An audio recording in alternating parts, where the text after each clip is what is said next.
A man with a gypsy soul who attends Burning Man every year and has a love for the VW bus joins us for this electrifying episode. Stay tuned. Welcome to RV Out West. I'm your host, Brooks. My family of four's base camp is located in the beautiful Pacific Northwest, and our RV adventures radiate out from there. Please grab a mug of coffee and join us as we discuss RVing around the American West. From sweet camping spots, gear and equipment, to tips and tricks, we've got you covered. We are RV Out West.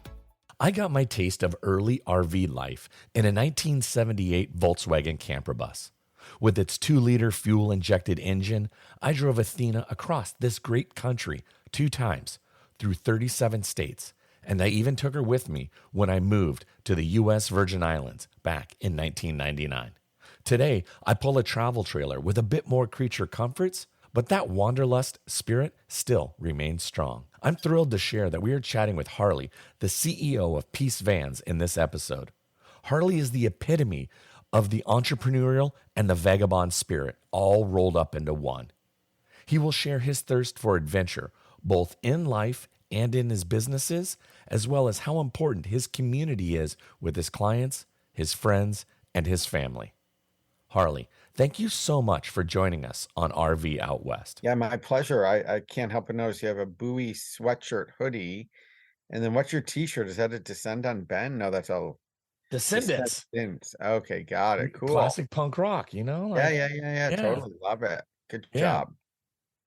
job. Um, so I'm excited to chat with you. I have had 2 buses. I had a Nice. 78 camper type 2 Wow, 2-liter, and I great. drove Athena through 32 states and to a Wow. U.S. territory. And I've left Wow. her in a U.S. territory. She now lives in the U.S. Virgin Islands. Cool. Great story. Yeah, that's the great thing about Peace Fans. Everyone's got a story. Like every single one of our customers or people we interact with, or, it's just so funny. I mean, even today, like I met with a 70 something couple and, they're regaling me with tales from, their youth, or we had a renter drop off yesterday, and this guy 30 years ago, him and his wife did a Vanagon trip for their honeymoon 30 years ago, and they've not been in a Volkswagen vehicle since then.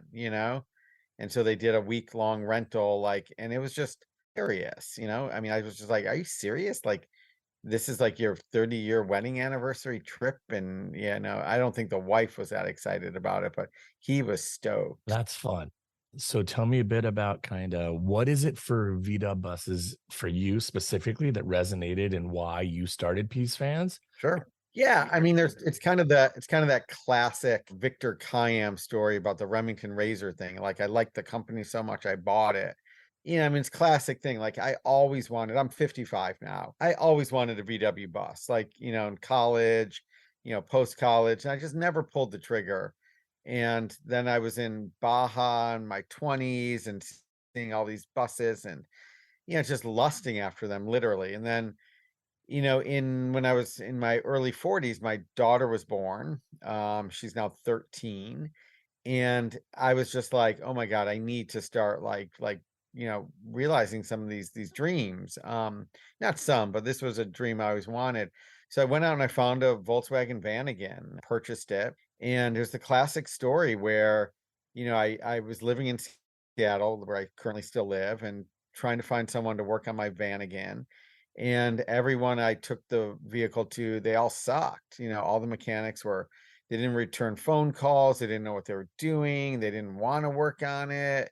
They worked on it, but they broke more things than they fixed. It was just like, it was crazy. And at that point, there was the resurgence was happening in the VW stuff. This was 2010. And I had a lot of friends that had similar vehicles, and we were all willing to spend a bunch of money on them. And so there was a teeny little shop, and it was called Peace Van. So I didn't really start it, but I was like a customer, and the owner was crazy, and he was going to close the doors. And I was like, don't close the doors. Like, you have there were 4 employees at the time, and 2 of them were really good, and 2 of them were really kind of weak. And I said, don't close the doors. Like, it's a great name.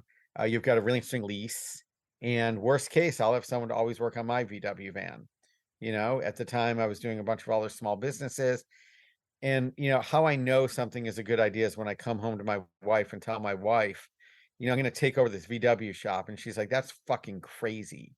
And I was like, that's a sign that I'm on the right path.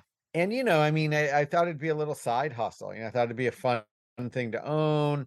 I'm really into marketing and brand stuff. I'm not a mechanic, but I'm really into like running small businesses and building community and creating space for people to, just enjoy themselves. That's kind of what I do. I'm a connector type. And so Peace Vans, I thought would be a little side hustle and someone to work on my van. And I kind of knew there was potential in there.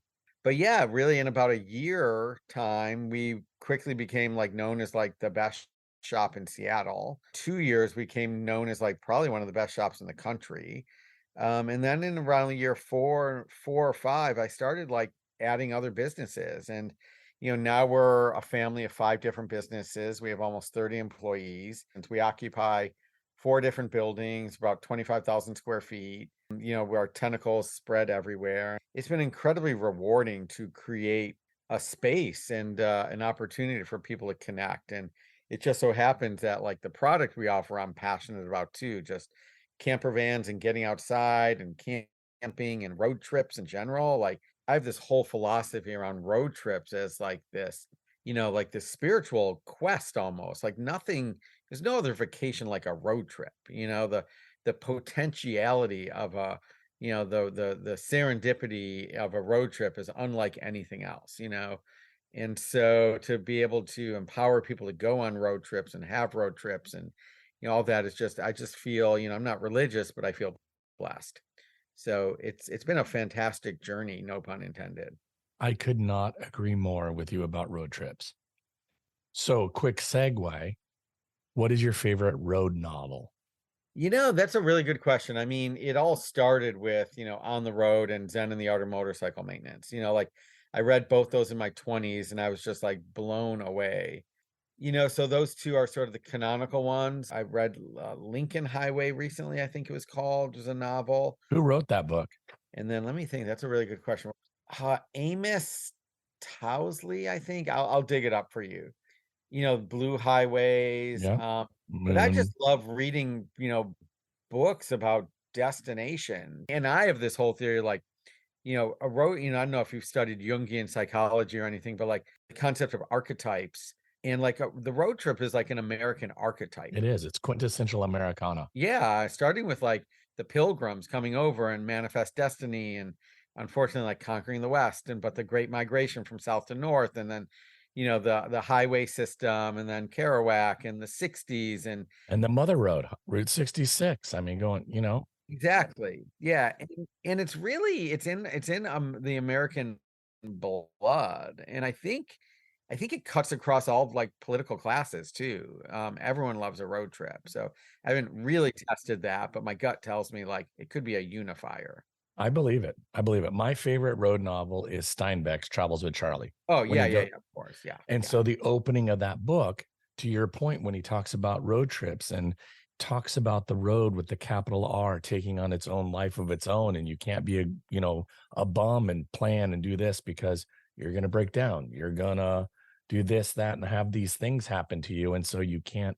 And I just love that whole way Yeah. he personifies the road and a road trip. It's great. Yeah. So I passionately believe that. And so to have a business, that enables that and empowers people to experience that, I just feel so lucky. And then tethered to the VW thing, the VW is, you've recounted it in your opening segue, like there's no more iconic emotional brand experience, than that VW bus. Well, I want to ask you about your electric conversions.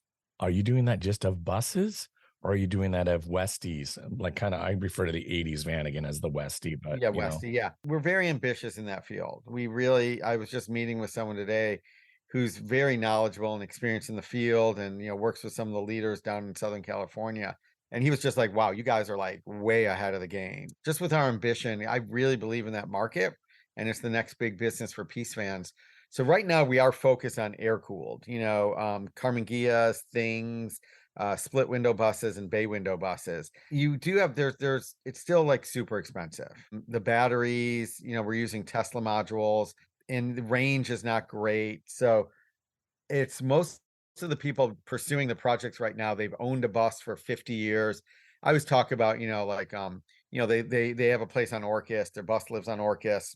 They just want to drive around the island and maybe go over to Anacortes or something. And so because we can really affordably, for which unfortunately is about $50,000, you can get about 80 or 90 miles of range. Most people in a Vanagon or a Westie, a later model VW, they want to go on real road trips. They want to do 200, 250 miles. They want comparable range to their internal combustion setup.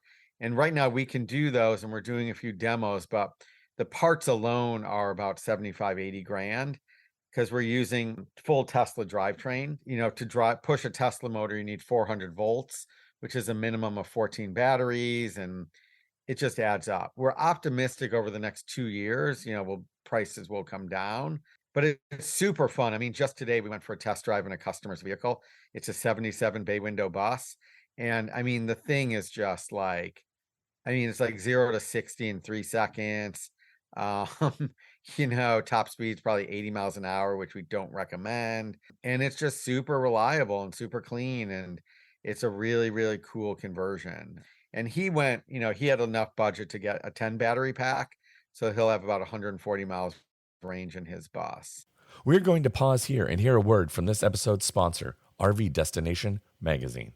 RV Destinations Magazine is the premier provider of nationwide RV destination articles, sharing stories about the places you want to see for yourself. Subscribe today for digital or their new print magazine at rvdestinationmagazine.com. I want to talk to you about Burning Man. Oh, yeah, So not only do I want to hear about your experiences this year in 2023 from your own personal experiences based on what I was reading on the news about the floods and the rain and the water.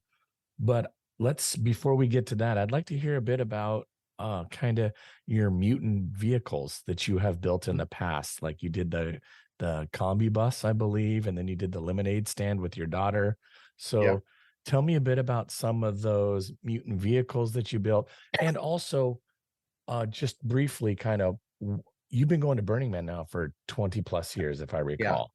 Yeah, so Burning Man, I was lucky enough to be in San Francisco in the 90s when Burning Man emerged. And it was really interesting. Like some of my closest friends were really good friends with the founders. And, they used to have parties, and I'd go to their parties in Oakland. And the founders of Burning Man would be at these parties, and they were the creeps in the corner. And my friends were like, this is 94. My friends were like, hey, we're going to go out to the desert with the Cacophony Society and do this camping trip. And it's called a zone trip. And I was like, there's no fucking way I'm going. Those guys are so weird. Every year they were like, you got to go. This is like insane out there. And I finally, in 98, I had the opportunity to go, like the timing worked. And I was like, all right, I'll freaking go. And I was like, oh my God, this is like insanity. This is like so much fun and so surreal. And, it was really just off the chart. It became kind of a life project for me. So it's been 26 years. I'm one of the longest continuously attending people. There's probably a few hundred people that have gone as many years. And then there's probably under 100 people that have gone as many years continuously. And so, I've been witness to, Burning Man's a massive worldwide cultural event. I do think it's somewhat waning in its influence over the last like 5 to 7 years, but through the early 2000s and even into the, 2010s, I mean, Burning Man exerted a tremendous amount of influence on music, culture, art, politics around the world. Really, what I do is I build community. I bring people together, and Burning Man, I was able to do that on a micro level within a container that does it on a macro level. So I created something called a theme camp and ran that very successfully for many years. And then, like mutant vehicles are this whole thing at Burning Man. If you're into vehicles, like the mutant vehicle scene at Burning Man is this whole subculture, and it's amazing. And it started with, there were art cars before Burning Man, people gluing shit on their cars and doing crazy shit. So I really became enamored of doing one. They're hugely complex projects. So my first one was a hearse. I don't even know what year it was. It was some like Ford hearse conversion. that we like cut the back off and turned into like an open casket vibe. And then the second one was a much larger project. It was a school bus. And that was with a collective of people where we turned that into like a double-decker party bus with huge sound system and crazed out interior. And then over the last couple years, I started bringing my daughter, and that's where I took an old van again. And that was actually our first electric project. We shaved it down to the chassis and we rebuilt it as a lemon. And it was kind of a pun because, as we all know, the Vanagon is like one of the biggest lemon cars that ever existed. So yeah, I built this car, and it just was a tremendous amount of fun, and it gave my team a little bit of experience with electric conversions, and that was in 2019, and we're like, this is actually like not as complicated as it's made out to be. I mean, there's a lot of complexity in it, and as we're making production vehicles for customers, there's a lot of like edge cases we're solving for that add to the complexity. But the core technology is fairly simple. It's high voltage. You have to be careful and know what you're doing. But once they work, electric cars, they're pretty bulletproof. So yeah, so Burning Man, and then this year it was awesome. It was really truly like in 26 years, I've never seen weather like that. And some people were saying, well, 2014 was worse, and it's bullshit. I was there in 2014. It was nothing. 2014 was nothing compared to 2023. But the best part was like the community came together. I mean, Burning Man, people that go to Burning Man are some of the most resourceful, best equipped, community focused people. So there was no shortage of anything anywhere, and I mean, I use the example, you were a little stuck because the mud is so silty and the dust is so fine. So when it rains, you really can't walk more than 100 yards. Like the amount of mud that accumulates, it's very intense. So you're really confined to like your immediate neighborhood, which created these awesome opportunities to really get to know your neighbors and party with them. And like we had a wood-fired pizza place down the street from us, and they were prepared to serve like 2,000 people over the weekend. But because no one could go anywhere, like their audience was like 200. So they were just cranking out pizzas for the entire neighborhood, and we had a lot of fun. It started to rain on Friday, and it rained all night Friday night, and Saturday morning we were in a much larger group. We were in this collective called Kidsville, which is a group of about 80 different groups, and there's about 400 kids and about 800 people total. How was it getting out when the time finally came and they gave the green light? It was fine. We waited 8 hours, but that's not atypical, I mean, it's not unusual if you leave the event at a peak time during a normal year, you could wait 6 to 8 hours in line to get out. Are there many RVers? Yeah, oh yeah, there's thousands of RVs there. Thousands of RVs. Um, and the line out was actually quite fun. We were in line from 12 noon till 8 o'clock. It was a beautiful day. And the way they move the line is they use a system called pulsing, where you're sitting there and you turn your car off, and they're like, you're not gonna move for an hour. And then these 1,000 cars are going to move a half mile, and that's it. Then you're going to turn your car off for another hour. And so you party and you hang out and you climb on top of the RVs. And it's not like you're sitting there like moving a foot at a time, like stopping at 5. It's actually quite organized, and there's predictability. You're like, oh, I'm going to move a half mile in an hour, and that's all I'm going to move. So it's kind of cool. That's great. I'm glad that you guys had a wonderful family trip. That's awesome. Yeah. So speaking of family trips or just trips in general, I would like to talk about some of your favorite places to go camping in the Pacific Northwest. I mean, the number one place is we hop across over to the Olympic Peninsula. I mean, there's just so, it's like, it still astounds me. I mean, the Olympic Peninsula has rainforest, a mountain range, rocky beaches, sandy beaches. It has a desert. Like the town of Squim is technically a desert. It has tide pools. It has old growth forests. It has hot springs. I mean, like it's just insane. Like I think people forget the diversity of activity and topography and geography and in the Olympic Peninsula. So like it's like you can pretty much go any direction and have a fantastic experience. So I just love, and it's so easy, you just hop from Seattle, you hop on the ferry, one of two ferries, you can take Bainbridge or you can take, the Kingston Edmonds one. And you're pretty much an hour more and you're into the park.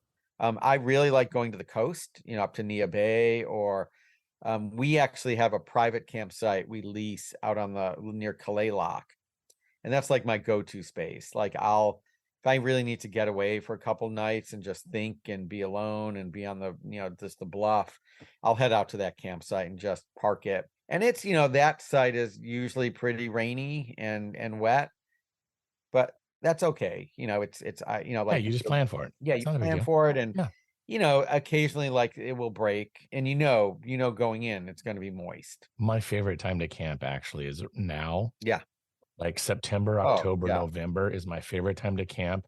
And then like March through May Yeah. is really like I love the shoulder Yep. seasons more so than the Yeah, summer. it's just it gets super busy in the summers, lately. And it's really, we have a whole list of off the grid campsites and coordinates and GPS locations. And those are wonderful and they're great. But even those, like every once in a while, we're getting to our secret spots and we're like, oh, Somebody's already here. someone's been here or someone's here. Yeah. So, and then I just have a really emotional connection to Mount Rainier. Yep. I just, I just am drawn to that destination. There's not as much access for road trips up there, but just for hiking and overnight backpacking, there's just a lot to do. And so those are two of my go-to places in the Pacific Northwest. A little further afield, I'm really a big fan of Eastern Oregon. The east of Bend and south of Bend. Yep. It's just outstanding, what happens, on that in that high desert area. Sisters, Painted Hills, all Exactly. of that Yeah, area. Summer Yeah. Lake, just all those towns, the Elver Desert even. It's spectacular. So tell me a bit about the different facets because I know you have Peace Vans rentals. Yep. You have the Peace Van mechanic side of fixing and working on the V dubs. Mhm.